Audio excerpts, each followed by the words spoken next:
Welcome to The Explainer. Today we're unpacking something that completely flips our conventional understanding of conflict on its head.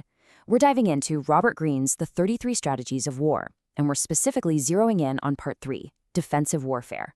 Now, a lot of times we associate being on the defensive with retreating, losing ground, or, just being weak. But what if I told you that taking a defensive position is actually a highly proactive, deeply psychological game?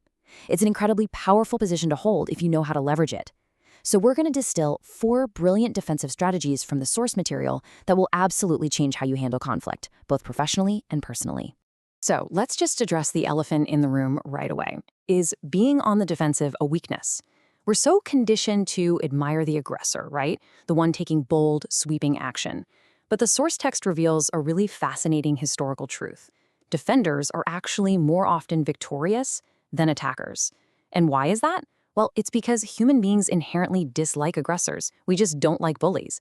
When someone goes on an unprovoked offensive, they immediately lose the moral high ground and alienate potential allies.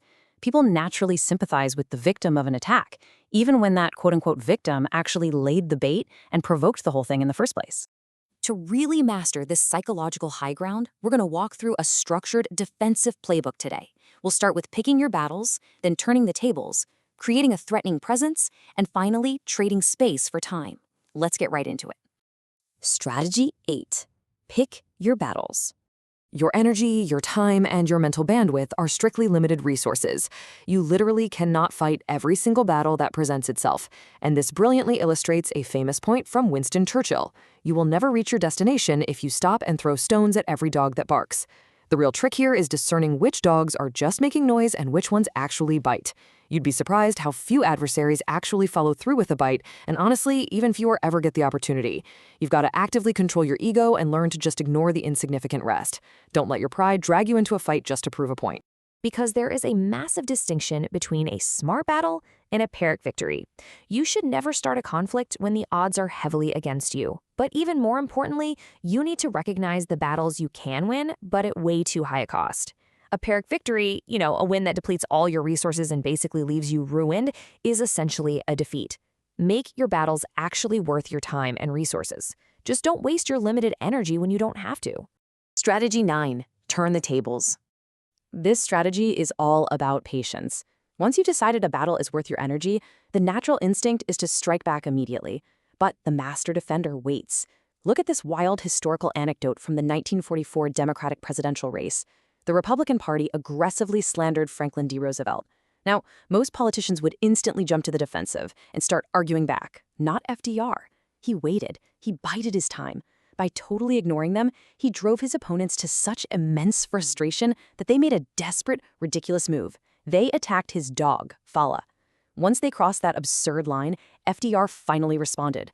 He humiliated his opponents by defending his pet and exposing their desperate, petty tactics to the public. He won the psychological battle without breaking a sweat.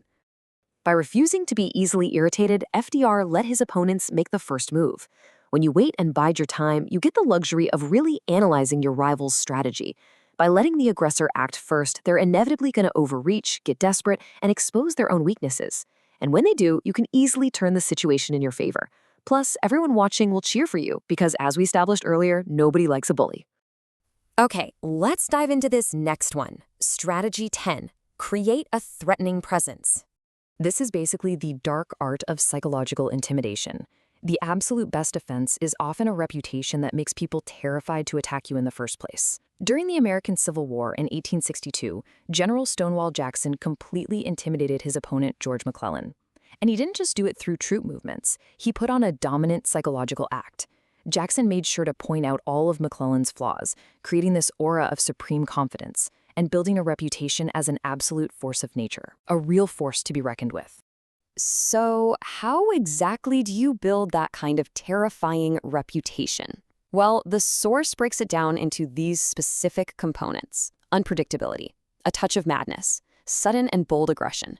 By exhibiting these traits, you plant a seed of doubt in your opponent's mind and actively feed their paranoia. You want to make them genuinely believe they cannot win. If you can break them mentally, scaring them into thinking you're utterly irrational and dangerous, they'll simply retreat before the battle even truly begins. But here is a totally crucial warning from the text. You cannot just play pretend. Your opponent may very well call your bluff. If you're going to project sudden, bold aggression and unpredictability, you absolutely must be willing to back up your intimidating words with concrete action. If you merely bark and never bite, your threatening presence instantly shatters, and it leaves you completely vulnerable. And finally, strategy 11. Trade space for time. This final play relies heavily on leveraging a strategic retreat, not as a failure, but as a brilliant, calculated weapon.